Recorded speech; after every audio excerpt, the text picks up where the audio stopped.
สวัสดีครับวันนี้ผมจะมารีวิวผมเรียกว่าได้ว่าเป็นของเล่นดีกว่านะฮะแล้วก็เป็นยี่ห้อที่เรารู้จักกันเป็นอย่างดีนะฮะก็มันเป็นแบรนด์คืออะไรนะไอแบรนด์ของเล่นอันเนี้ยน่าจะเป็นแบรนด์ของเล่นนะฮะแล้วก็ใช้ลิขสิทธิ์ของแคทนะฮะก็เป็นแคทมินิแมชชีนนะอันนี้เป็นรถบรรทุกนะฮะอันนี้มันผมดูใน YouTube แล้วมันน่าจะมีหลายตัวเหมือนกันรถแมคโครรถไถรถตักอะไรประมาณนี้แต่ว่าวันนี้ผมไปซื้อที่เซเว่นอ่ะมันมีคันนี้อยู่คันเดียวนะฮะผมก็เลยซื้อมาในราคา99 บาทนะฮะอันนี้เขาบอกว่า3 ขวบขึ้นไปนะฮะก็ตั้งแต่3 ขวบอ่ะจะเอาสะสมจะเอาไปเล่นได้หมดเลยนะฮะก็เดี๋ยวมาดูข้างในกันเลยนะฮะอันนี้ด้านหลังก็ผ่านเซเว่นก็เข้าไปดูได้เลยนะครับว่ามันมีขายไหมอะไรมันก็รายละเอียดอะไรก็ดูเอาเองแล้วกันครับดีไซน์ by USA นะฮะแต่ว่า made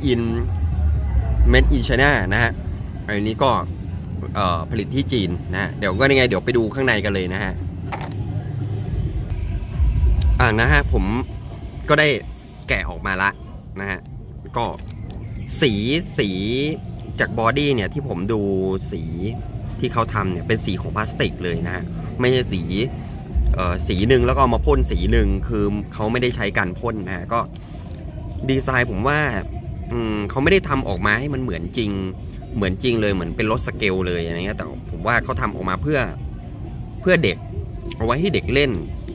แล้วก็มันไม่มีจุดเหลี่ยมจนคมจุดบาดอะไรประมาณนี้ล้อขับเคลื่อนก็ง่ายๆเห็นไหมก็เป็น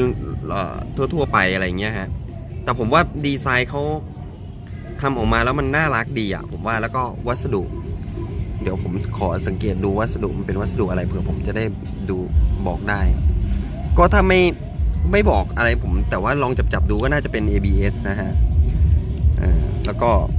เนี่ยอย่างเงี้ยลิขสิทธิ์ข้างในอะไรเงี้ยเขาค่อนข้างชัดเจนนะฮะแล้วก็มี serial number ด้วยนะฮะก็โอเค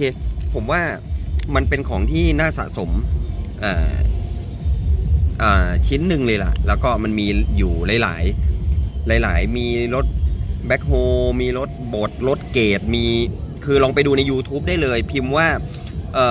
แคทเตอร์พิลล่าโมเดลอะไรประมาณนี้เดี๋ยวก็เจอนะฮะก็โอเคถ้าอย่างนั้นแล้วก็คลิปนี้อาจจะ